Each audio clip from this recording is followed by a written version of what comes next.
Buenos días, vamos a comenzar nuestra sesión del día de hoy y Pablo va a presentar a nuestra conferencista esta mañana. Bueno, vamos a comenzar hoy por la mañana con Adela Zeletnik, que para nosotros es una suerte tenerla aquí.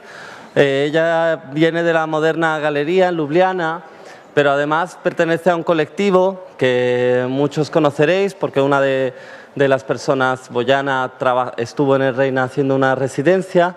Y bueno, el trabajo de Adela es especialmente interesante porque, aparte de pertenecer al colectivo Radical Education y tener numerosos textos en torno a las posibilidades de la imaginación o el uso de la imaginación política radical en la educación, pues también es interesante el trabajo que ha desarrollado o que desarrolla dentro de la Moderna Galería en Ljubljana. Así que, Adela, bienvenida y muchas gracias por estar aquí. I think you have that. I don't know if I think that's yours.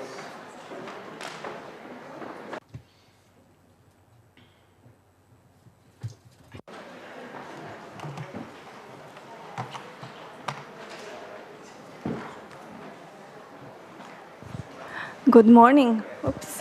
Good morning. Buenos días, señoras y señores. Muchas gracias a Pablo por las palabras de presentación.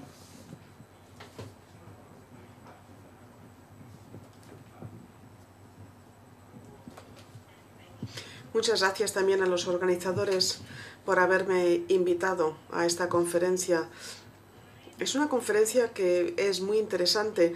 Me parece que el resultado va a ser la formulación de múltiples interrogantes acerca de la educación en el entorno museístico. Voy a hablar acerca de mis experiencias personales como educadora. Bueno, ahora soy comisaria decana en la Moderna Galería en Ljubljana, Eslovenia, ¿verdad?, que antes formaba parte de Yugoslavia. Voy a hacer referencia al contexto histórico. No voy a referirme solamente a la educación radical, voy también a hablar acerca de mis experiencias a la hora de trabajar. Yo llevo ya casi 20 años trabajando, así que es un periodo ya largo. Voy a plantear cómo nos planteamos todo lo relativo a lo radical. Muy bien, pues la idea entonces en sí a lo largo de los últimos 15 años, que es el tiempo durante el que he estado trabajando en la Moderna Galería, pues ha tenido que superar cambios muy importantes, desde lo conceptual hasta lo muy práctico. En términos históricos, todos los museos de arte en el territorio de la antigua Yugoslavia son herederos de la doctrina socialista, que es educación para el pueblo. En otras palabras, la educación forma parte de la política cultural del Estado y los educadores se supone que ponen en práctica lo que los políticos defienden y propagan. Aunque la mayoría de los museos de arte en este territorio ya habían sido construidos en los años 50, pues vemos como sus puestos, los de los curadores o comisarios, básicamente fueron establecidos o creados en los años 1960. Formaba parte entonces de la política y se supone que se defiende lo que propaga el político. Aunque la mayoría de los museos, como acabo de decir, ya habían sido construidos en los años 50, la Moderna Galería, por ejemplo, data del año 1948, los puestos de los comisarios fueron establecidos a finales de los años 60 y principios de los años 70. Les correspondía tender puentes entre los museos y las fábricas, a veces literalmente llegando el arte a los trabajadores en el entorno mismo de la fábrica, organizando exposiciones y proporcionando a los grupos de visitantes con información y guías. También, en principio, tenían que establecer comunicación con el público, con folletos, páginas informativas, material formacional y por medio también de los medios. Estas actividades encajan con la doctrina socialista y con la idea de la autogestión. El objetivo del arte se supone que es algo que a todos nos corresponde. ¿Por qué hablo acerca de esto a finales del 2012? Pues porque hay algunos asuntos que son importantes tras este periodo de emancipación. Algunas prácticas se remiten a los años 70, centrándose en las prácticas sociales, participación y co-construcción de los conocimientos, que intentan llegar más allá de la educación institucional tradicional y bien podrían servir como modelo hoy. También los puestos, las posiciones de los educadores en el territorio de la antigua Yugoslavia pasados 40 años, más o menos permanecieron idénticas a como eran al principio, y haré referencia a ello más adelante. Voy a hablar entonces acerca de lo que a mí me ha correspondido hacer dentro de esta institución nacional central a lo largo de los últimos 18 años. Voy a hablar acerca de nuestra situación local y voy a hablar también acerca del desarrollo cuasi global de la educación museística como profesión en los últimos 20 años. La Moderna entonces se establece en el 48 como museo de arte moderno en la tradición del White Cube, cubo blanco modernista. El edificio fue diseñado por uno de los más importantes arquitectos del siglo XX, Edvard Ravnikar. Su política era muy parecida a la de otros museos nacionales de Yugoslavia, comprometidos a recoger y presentar de forma sistemática obras por artistas nacionales. La excepción es la Bienal Internacional de Ljubljana de Artes Gráficas en el año 55 y la Galería Moderna ya marcó su tendencia en relación con el arte nacional contextualizado. Esto no es tan visible en cuanto a lo educativo, pero queda establecido en los documentos fundacionales de la institución. Sabemos que ha habido una herencia que se ha recabado de la primera comisaria para la educación, designada en el 65, que no solamente daba ponencias acerca del arte moderno y contemporáneo para grupos de niños y organizados, también organizaba programas didácticos. Y es interesante ver que no varían mucho de las obras tomadas prestadas de los artistas. En los años 1980, no pasa nada nuevo en el campo de la educación y más o menos se centra en una colaboración al azar con colegios por medio de visitas guiadas, pero arranca un nuevo periodo a principios de los 90. Tras la independencia en el año 91, la Moderna Galería se convierte en la institución nacional principal de arte contemporáneo y moderno y un enlace, un vínculo crecientemente activo entre lo internacional y lo local. Los nuevos programas educacionales tenían que tener en cuenta los nuevos métodos y abordajes para la educación museística en el arte, centrándonos no solamente en la colaboración con escuelas y organizaciones profesionales, pero también centrándonos en individuos en su tiempo libre. Esta era una era en la que numerosas actividades se planteaban para niños y familias, por ejemplo, talleres los sábados por la mañana, proyectos interdisciplinares en colaboración con artistas, proyectos participatorios con distintos grupos Diana y también una era de intentos de reevaluar este término ya cargado en términos ideológicos, educación, y sustituyéndolo por un neutral, en teoría, aprendizaje.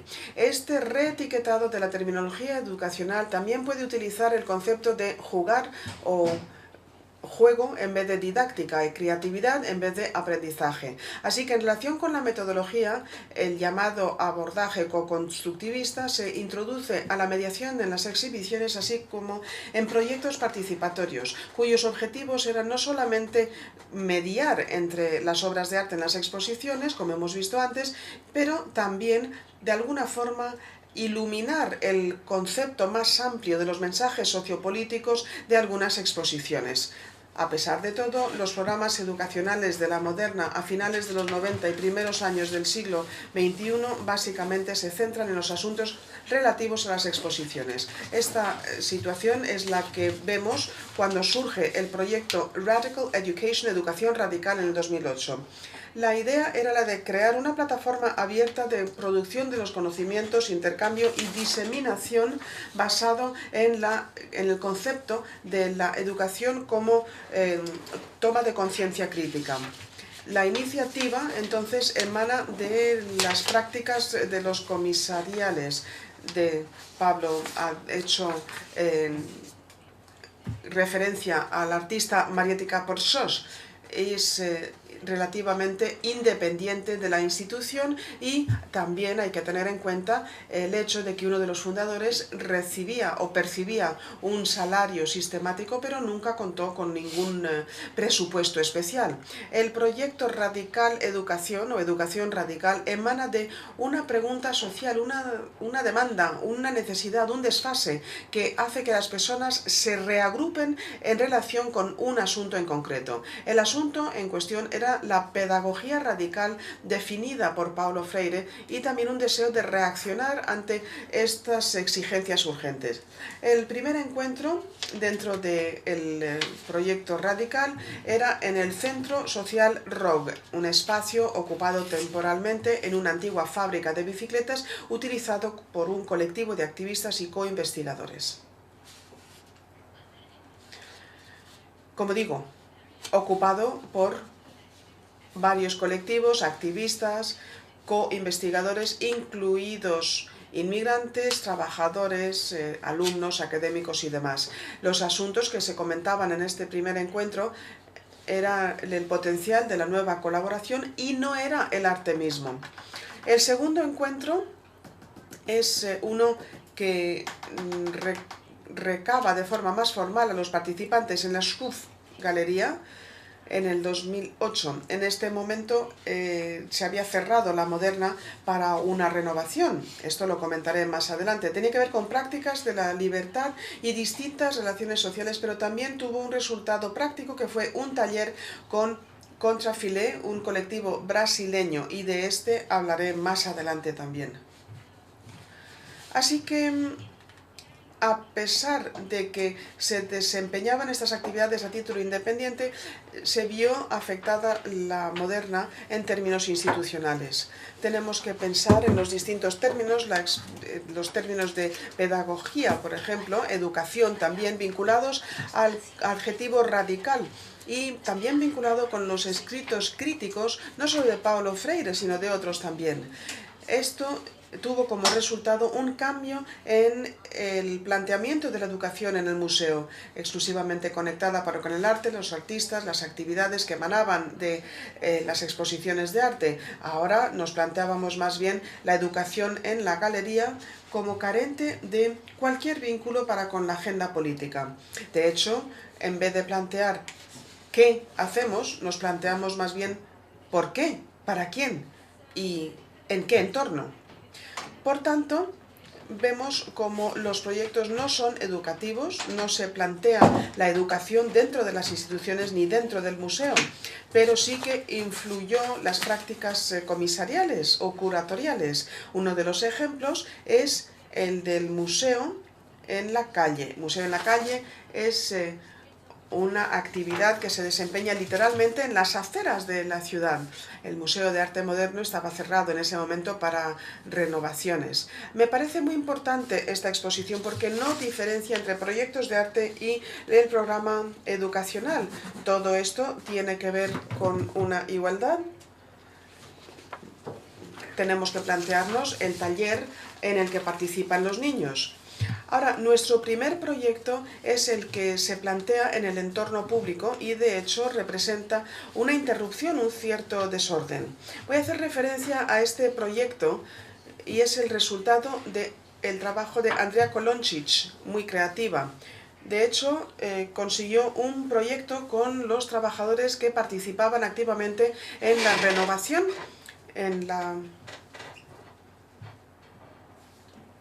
Me parece que le están diciendo a la oradora que hable un poquito más despacio. Las intérpretes se lo agradecemos. Este es el proyecto en el que participan los obreros. De hecho, han trabajado en la renovación de la Moderna, de la Galería Moderna, y estaban trabajando en unas circunstancias muy difíciles. Trabajaban en un edificio que estaba literalmente inundado, por tanto, con muchas dificultades para todo lo relativo a la construcción. Está en el centro mismo de Ljubljana. Esta imagen entonces resulta en una representación gráfica de las condiciones en las que están trabajando. Ahí vemos esta imagen más pequeña y vemos ahí también pues una representación de personas reales. Es una representación que nos permite comprender cómo es su vida. Están en su pausa para el almuerzo, por ejemplo. Hay una combinación de una muestra en la que se aprecia cómo construyen, por ejemplo, viviendas para personas mayores, para ancianos, y vemos las reacciones de la ciudadanía local. Es decir, con un sueldo pues es suficiente. Un sueldo que permita vivir correctamente va a ser lo suficiente. En fin, como digo, es el resultado de un proceso y esto es lo que se aprecia plasmado por las calles. Esto lo que consigue es que los ciudadanos, los paseantes, vean las imágenes y puedan formular sus preguntas acerca de cómo tratamos a los trabajadores inmigrantes, básicamente a los bosnios. Aquí vemos Alterazione Video, es un colectivo italiano. Lo que hacen es competir para llevarse el mayor ceviche. De nuevo, es un vínculo muy directo, una referencia muy directa a la realidad de los Balcanes. Vemos unas imágenes tomadas en una plaza. Lo que están intentando hacer es colocarse en el libro Guinness. No lo consiguieron, claro, porque no eran nada más que aficionados. Pero de nuevo, pues es muy rompedor, ¿no? Porque aparece esta subcultura del mundo de los Balcanes. No quieren hacer otra cosa más que llamar la atención en la plaza central de Ljubljana, que vamos a ver también reflejada en otras imágenes, en otros proyectos. Entre los participantes no había solamente artistas, los autores, me refiero a los autores participantes, también había filósofos, escritores y activistas. Yo participé muy activamente en la organización de la mayoría de los eventos, pero he colaborado más estrechamente con dos proyectos. Uno es el que se llama The School on the River, la escuela en el río, trabajando con Gasper Kran, que forma parte en ese momento del colectivo, y View on the City, visión de la ciudad. Ahí también trabajé con Jan van Heesven. Muy brevemente voy a permitirme unas ideas acerca de estos dos proyectos. Estos proyectos tienen que ver con las consecuencias mismas de los eventos históricos más recientes, la ruptura de la antigua Yugoslavia. Ambos proyectos exigen una colaboración con las escuelas primarias que están situadas a las afueras de Ljubljana, básicamente pobladas por inmigrantes que vienen desde Bosnia. No es una barriada, pero desde luego que es un barrio que prácticamente carece de infraestructuras. Los equipamientos pues son muy básicos. La idea entonces es la siguiente. La idea es... Bueno, me corrijo. Había distintas ideas en los objetivos de los proyectos y por eso opté por esos dos. La escuela en el río, School on the River, la concibe un grupo de activistas cuyo objetivo primordial era el de señalar aquellos aspectos más problemáticos del currículum oficial que no tiene en cuenta el trasfondo de los alumnos y de los padres que proceden de Bosnia y de otros países antiguamente comunistas. La idea de Gaspar, entonces, es que un grupo de niños se desplacen por el río Ljubljanica desde un distrito atravesando el centro de la ciudad, vemos de nuevo la plaza, hasta llegar al centro social Rock, al que he hecho referencia antes. Se trata entonces de que se organicen para realizar un taller de pintadas, de música y de vídeo, tanto para los niños como para sus padres, activistas y las asociaciones de padres de alumnos y alumnas, involucrándoles en debates informales. En principio esto era una protesta y también era una forma de plantear un debate político acerca de la realidad de la relación para con los otros. Lo que intentaba Gaspar era centrarse en el evento, claro, pero yo, como educadora, estaba más bien centrada en qué hacer con los chicos en el barco. cómo conseguir que tomaran conciencia de lo que estaban haciendo, porque, claro, no podía yo aceptar esta idea de que estábamos utilizándolos, ¿no?, de alguna forma, aunque fuera con un objetivo noble. Y también a pesar de que se lo estaban pasando muy bien. También planteaba yo unas actividades más estructuradas en el patio, en el del Centro Rock. Después de unas discusiones con Gaspar, la verdad es que llegamos casi hasta a pelearnos, pues llegamos a la conclusión de que yo tenía que encargarme de las actividades en el barco. O sea, los niños iban a decidir lo que iban a hacer en el barco, iban a observar, y yo invité a otro artista para enseñarles a utilizar una cámara fotográfica que les permitió pues hacer un documental sobre este desplazamiento.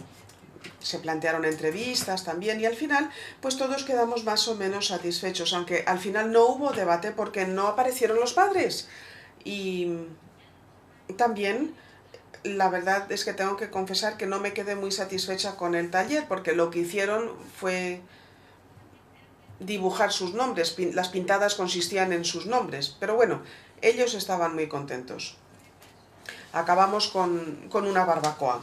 El segundo proyecto es un título que tenía referencia, o que hacía referencia a una serie muy popular, Sex and the City.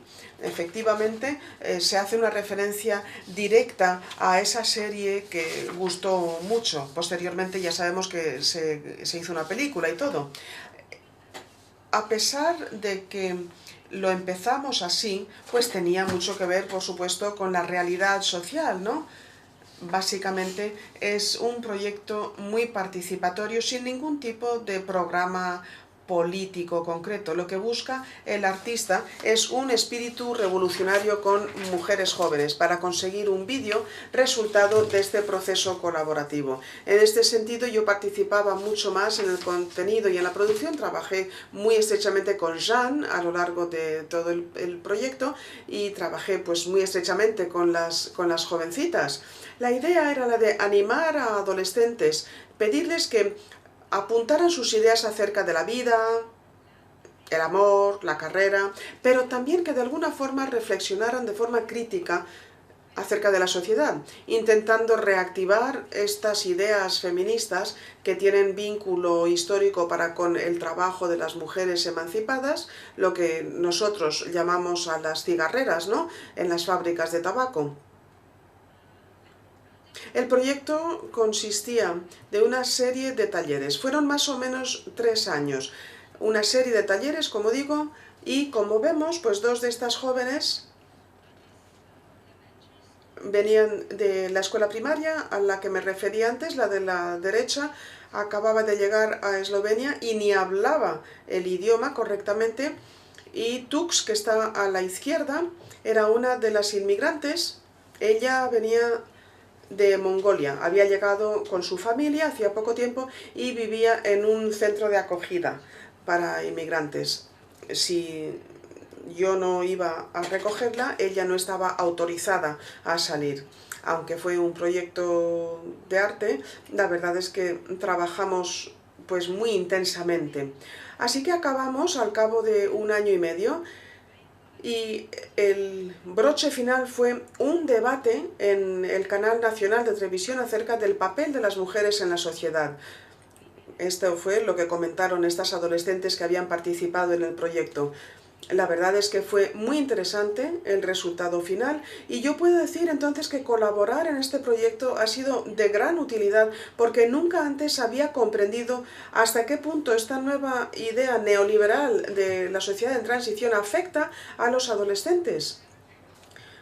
La verdad es que sí, afectó a los jóvenes. Eran completamente apolíticas, no tenían exigencias, no hablaban de ningún deseo, aparte de ser guapas, ricas y exitosas y, bueno, felices en general. El resultado de la conversación, entonces, que incluía adolescentes, tanto chicos como chicas, en la tertulia, era que no hace falta ninguna revolución.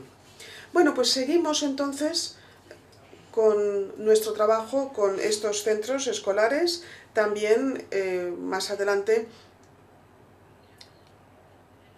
ya renovamos el edificio, ya volvimos a casa y aquí vemos el proyecto con Contrafilé, un grupo de Brasil, invitados a participar en las Scouts.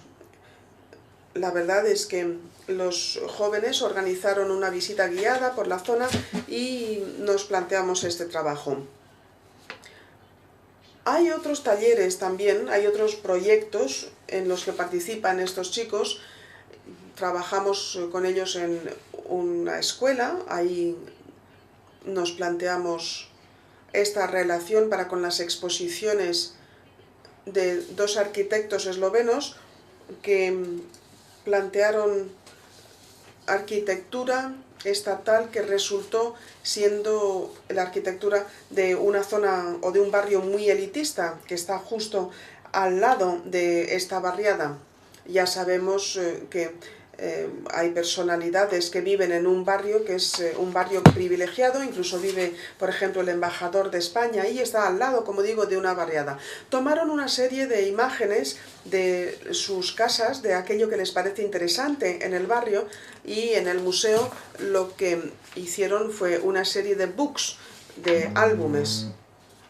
Así que, una vez reabierta la Moderna en el 2009, nos planteamos estas formas más institucionales de la educación galerística, centrándonos en este abordaje más crítico para con los contenidos, por ejemplo, de Zoran Mušić, un modernista, un artista conocido. Queríamos deconstruir la idea de este genio. Lo que nos planteamos es el café. Durante las obras en el museo, pues hubo contratiempos y las cosas no fueron como se habían planificado. El café, en principio, tenía que haber tenido un acceso independiente. Nadie alquilaba el café porque no traía cuenta, no hubieran conseguido los ingresos necesarios para gestionar el café, que no tenía entrada independiente, repito. Por eso decidimos dejárselo a los artistas y se convirtió en un espacio para un artista collage. Utilizamos este espacio para el principio de la visita. Es, la verdad, un espacio que está cargado de unas connotaciones que son importantes y a tener en cuenta.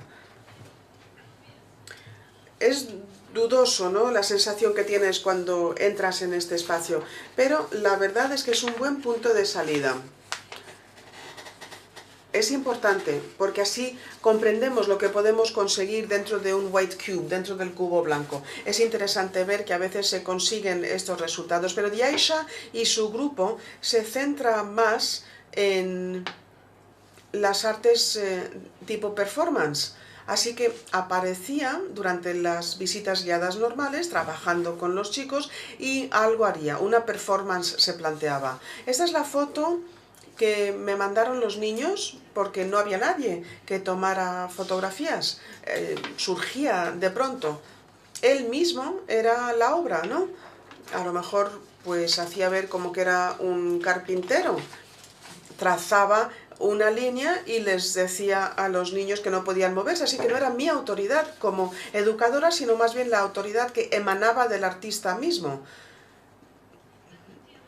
Por otra parte, también lo que resulta de este análisis crítico, esta formación o esta educación radical, es esto que voy a comentar ahora.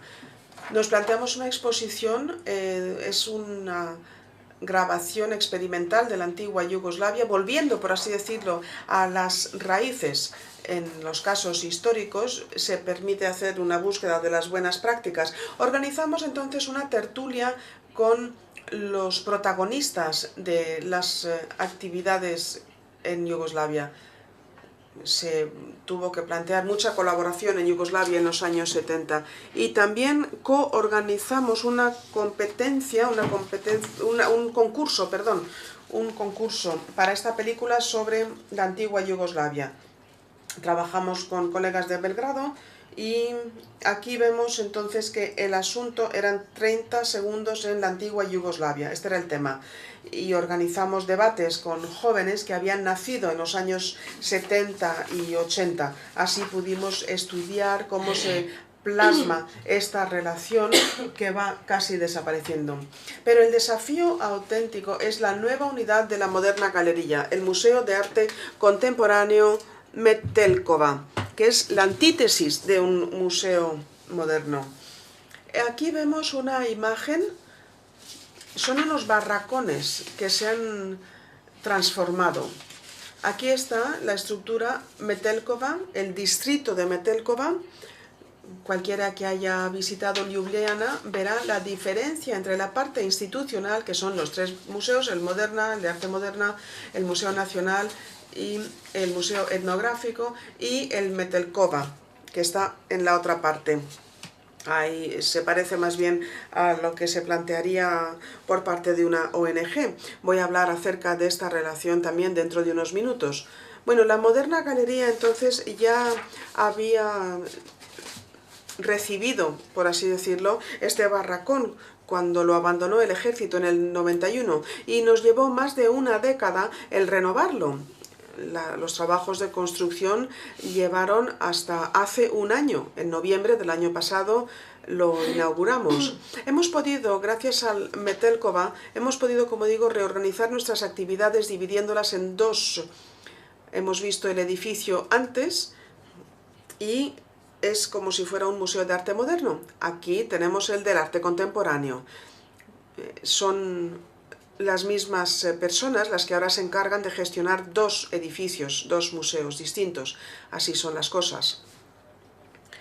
De manera que se dice muchas veces lo que comentamos los educadores, hablamos acerca de esta emancipación, este giro en el entorno de las actividades del comisario, del curador, este intercambio de conocimientos, una participación activa por parte de los visitantes se convierte en uno de los asuntos que más preocupa a las instituciones progresivas.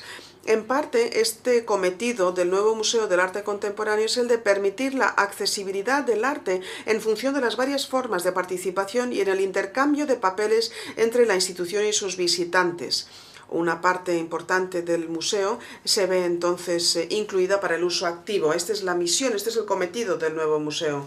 De forma tal que, como vemos, la parte baja se diseña para un uso activo, encajando con esta cita, pensando en el uso activo de los visitantes junto con la artista eslovena Apolonia Susteršik.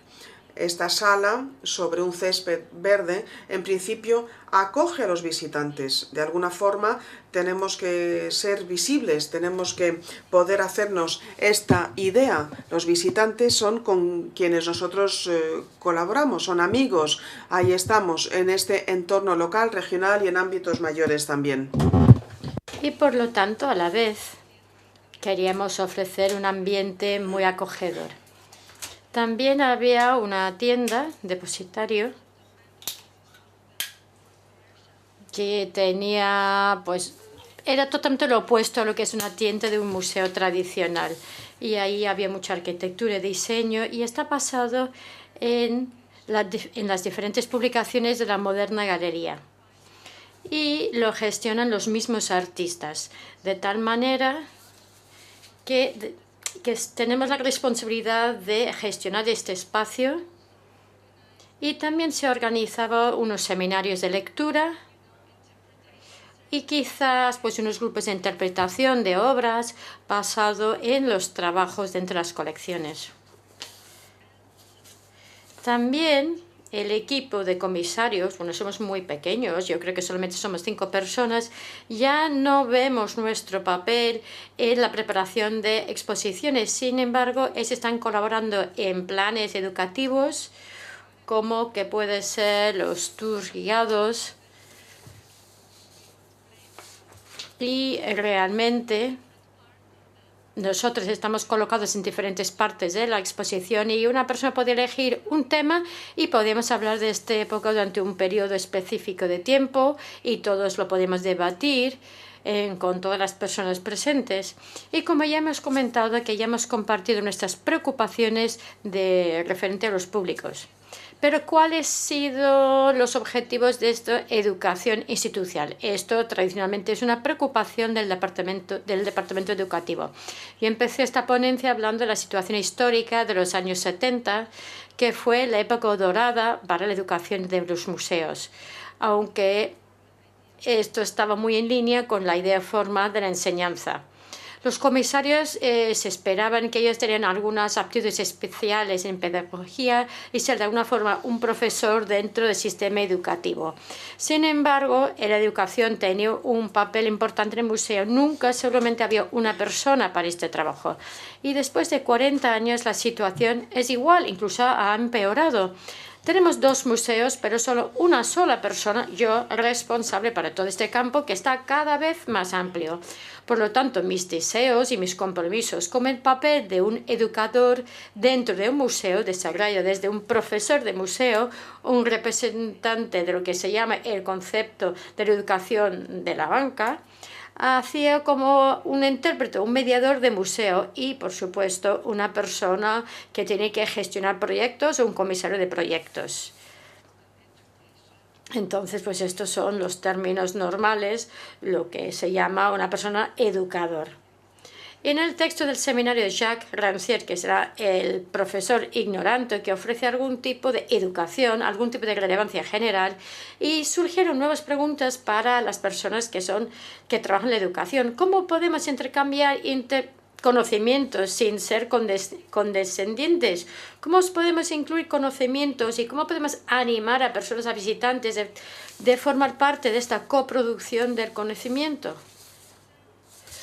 Por lo tanto, como ya he mencionado, en la época socialista la cultura se pretendía ser una parte intrínseca de la sociedad para los trabajadores. Si los trabajadores no iban al museo, pues entonces los trabajadores de los museos se iban a las fábricas para ahí organizar exhibiciones y ahí los artistas pueden producir su trabajo ahí in situ en las plantas.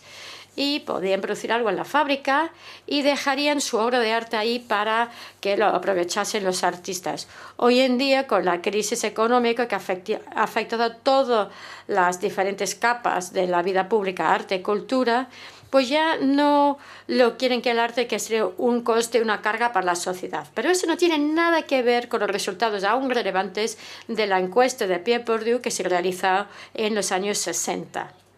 Creo que todo el mundo aquí conoce esta encuesta y que dice que los museos solamente están visitados por un pequeño grupo de la población y establecer un rapport o una buena relación con el arte, haciendo visitas habituales a museos y galerías, dependía en la situación social de la persona. En nuestro caso, excluir a uno mismo del museo es algo más bien referente a los conocimientos o creencias políticas y el sector cultural debe estar expuesto a la misma evaluación que las medios económicos. Y a raíz de dichas políticas, a lo largo de los últimos años, a principios de este año, la abolición del Ministerio de Cultura independiente y ahora forma parte del superministro que abarca educación, ciencia, cultura y deportes, con un superministro que él pone al mismo nivel la cultura con los programas de televisión y él comparte sus comentarios y observaciones en Twitter. Por lo tanto, las consecuencias quiere decir que prácticamente no tenemos fondos para los programas. Por lo tanto, ¿cómo podemos operar los programas de educación con estas circunstancias? Por una parte, producimos conocimiento que está apreciado claramente por el público, independientemente de la situación pública, sobre todo cuando se ofrece gratuitamente. Nosotros siempre presentamos esto en días de fiesta, por la noche en los museos, hay visitas guiadas, etc. Entonces, nosotros continuamos organizando programas públicos tradicionales, como he dicho, las visitas guiadas, debates, eventos sociales, pero por otra parte luchamos para conseguir fondos públicos y subvenciones de la Unión Europea para poder realizar algunos trabajos críticos involucrando artistas y grupos vulnerables dentro de la vecindad. Pero seguimos preguntando a nosotros mismos, ¿cuál fue el papel de un museo contemporáneo hoy en día? Hemos aprendido de nuestras colaboraciones anteriores con los movimientos sociales. Nosotros establecemos alianzas con personas cuyos intereses no son necesariamente el arte, sin embargo, más bien temas políticos. Por lo tanto, esto es la situación que yo mencionaba anteriormente. Por lo tanto, Meterkova tiene dos funciones. Entonces, nosotros trabajamos en colaboración para los museos cercanos y estamos haciendo un programa que se llama Forum. Por lo tanto, el primer fin de semana, cada mes, organizamos un programa y esto es lo que podemos decir que es un evento que se realice en común con todos, pero también estamos colaborando con en la imagen aquí de la derecha. Y pues también es interesante saber que Metelkova, la ciudad, también pues tienen otras instalaciones y estas tienen mucha vida nocturna, pero realmente ahora están considerando establecer un muro entre estas dos partes. Nosotros lo que queremos conseguir es una mezcla. Nosotros y ellos quieren establecer como un muro, un límite entre cada parte. Entonces, ¿cómo podemos continuar con la educación, esta condición que realmente son temas muy radicales? Entonces decidimos abrir nuestro espacio, lo que se ha comentado ayer. Una institución, ¿qué es lo que puede hacer? Entonces decidimos pues tener este programa común entre todos. Hemos invitado a las personas de la ciudad de Metelkova y artistas de todas partes de la ciudad y para empezar un debate que se llamaba ¿cómo podemos continuar? ¿Cómo podemos proceder? Teniendo en cuenta nuestras situaciones, ¿qué bases tenemos? ¿Qué bases fundamentales tenemos? Y realmente cómo podemos actuar y cómo podemos presentar nuestro caso al gobierno, teniendo en cuenta que tenemos situaciones difíciles en estos momentos. Entonces, pues realmente hemos encontrado que entre todos tenemos la situación es muy parecida, que es algo que comentó al principio. Entonces, este es uno de los proyectos que estamos llevando a cabo en este momento. El jueves que viene vamos a abrir una exposición que se llama Bir Art, que se ha creado por BJB, que este grupo común de artistas que hemos formado. Y como parte de la exposición, también tenemos los archivos de un proyecto del año 2007, justo antes del cierre del museo, y queremos abrirlo para todo el público. Esta es una cita famosa de Joseph Bison. Y aquí lo que realmente queremos decir es que de todo el mundo puede ser creador o artista. Y esto es lo que queremos hacer.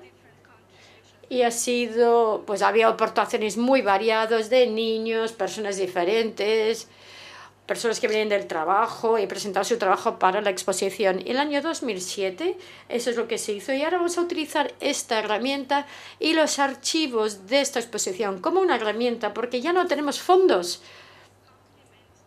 Nos gustaría complementar las exposiciones con lo que tenemos en nuestra memoria histórica en los archivos. Entonces, esto es como una llamada también. Por favor, que si se entra en la web, entonces pedimos a todo el mundo que tengan algo que aportar, pues por favor que entren en la web para explicarlo, para dejar su mensaje. También hemos intentado hacerlo al presidente, al primer ministro o al gobierno en general para que nos ayuden en nuestro trabajo. Y así es como estamos trabajando en estos momentos. Y bueno, pues con esto termino. Y voy a terminar con una frase muy corta. Esto es la entrada al museo. Y hay una imagen de tamaño muy grande que ha sido una donación por parte de un artista rumano, Dan Bajowski.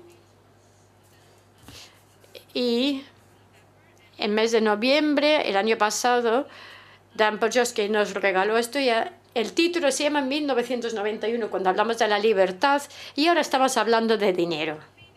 Entonces, pues para acabar, en los 1900, la Galería Moderna tenía que pedir prestado los gráficos del artista para poder organizar exposiciones didácticas. Y luego el Ministerio Nuevo recientemente ha sacado la de que los artistas deben concebir y producir celebraciones estatales de manera voluntarios y además gratuitamente. Por lo tanto, tenemos nuevos retos como educadores y, lógicamente, son cómo podemos intercambiar conocimientos que producimos, cómo podemos ser críticos a nosotros mismos aquí con la sociedad y cómo podemos empezar y animar a los trabajos dentro de una colaboración basada en la solidaridad, porque hay tantos cambios sociales en estos momentos y cómo podemos sobrevivir. No es un trabajo fácil, como creo que he explicado, y bueno, pues muchísimas gracias por haber escuchado.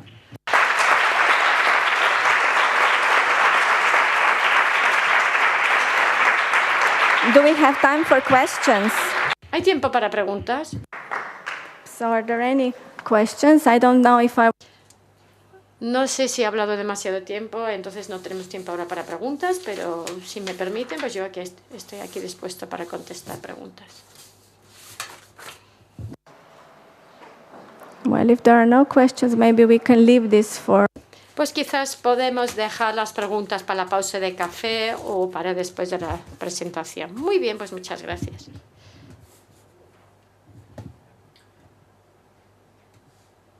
Y si hay preguntas, por favor, con micrófono, porque si no, no habrá interpretación. Micrófono, por favor.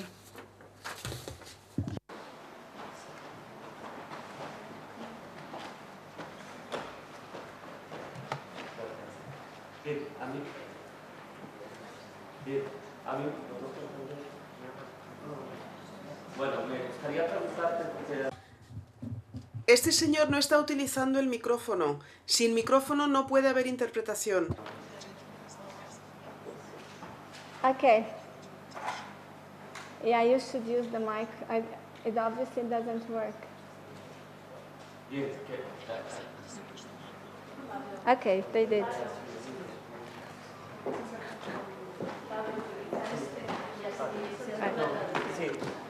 Lo que te quería preguntar era si en relación a... Bueno, al principio de tu conferencia me ha parecido entender que hablabas de cómo hubo un momento en el que la ideología fue muy importante dentro de la educación o de los sistemas socialistas, ¿no? Y mi pregunta estaba dirigida a cómo después de que, bueno, ese sistema ideológico y político desapareciese en parte, imagino, ¿cómo en tu opinión, has visto la evolución de la educación y sus relaciones con la ideología, ¿no? No con la política, sino con la ideología, ¿no? Porque quizá nosotros aquí podemos tener, bueno, nosotros también tuvimos un sistema autoritario, ¿no?, en el que la ideología fue usada de otra forma, entonces, y probablemente nosotros tenemos más herencias ideológicas en nuestra educación de las que quizás tenéis vosotros, ¿no? Entonces, me interesaba ver que nos comentases tu opinión en relación a eso, sobre todo porque lo has mencionado al principio de tu charla. Bien. Yes, I did.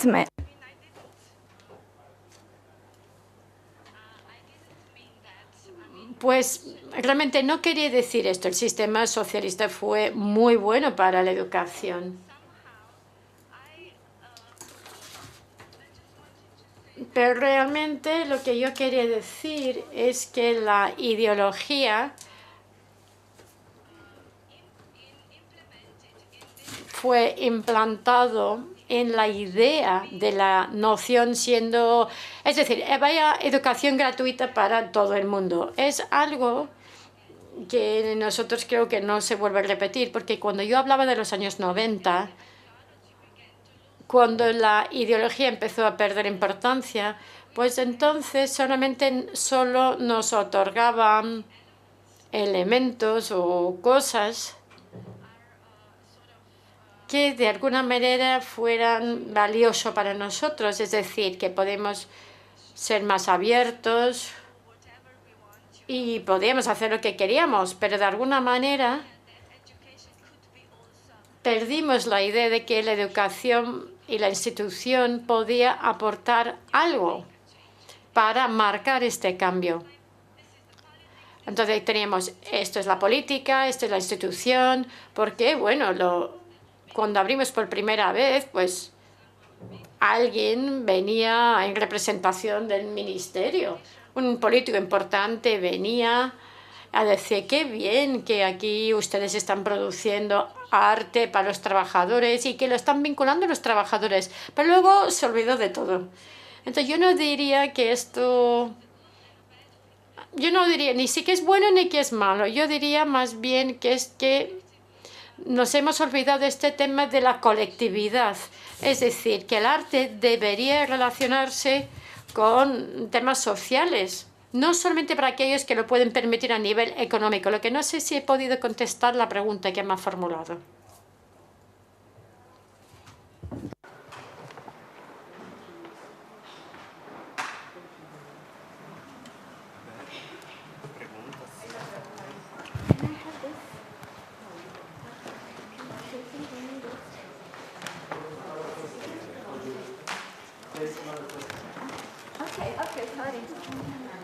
I thought I'm done. Creo que con esto he terminado. Pues muchas gracias.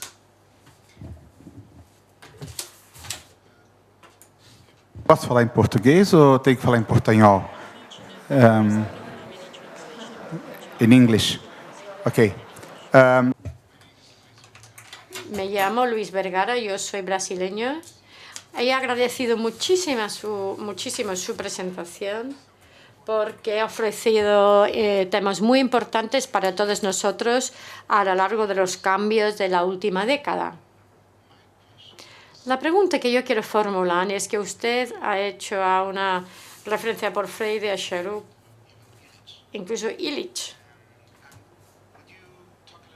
¿Podría hablar un poquito más de Ivan Illich en su caso, por favor? Ivan Illich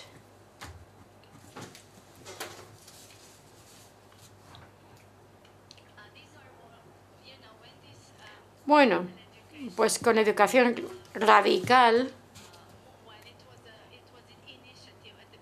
Bueno, eso fue una iniciativa al principio y yo formaba parte de ello durante un periodo corto de tiempo. En este momento estábamos buscando filósofos para educadores que podría ofrecer algún tipo de complemento a lo que nosotros estamos haciendo. Entonces, esto es lo que nosotros llamamos la institucionalización. Nosotros lo hemos considerado, el trabajo de Illich, como algo en que podíamos inspirarnos, pero no estaba vinculado muy directamente a los filósofos o a los educadores. Nosotros nunca utilizaría ese método, no. Por eso yo he dicho que la educación radical, el proyecto ha sido más bien algo que hacíamos de parte de ser comisarios que de parte de la educación. De tal manera que, pues como he comentado, que existe una web y allí hay toda la información, lo que ha escrito Ivan Illich, y eso puede ser muy útil para lo que es la información de fondo. Pero creo que esto es algo que muchos educadores para ellos no les ha resultado útil. Ha sido más bien una idea que una práctica real que hemos implantado. Is there any more question? ¿Alguna pregunta adicional? Pues entonces muchísimas gracias. Y ahí lo dejo.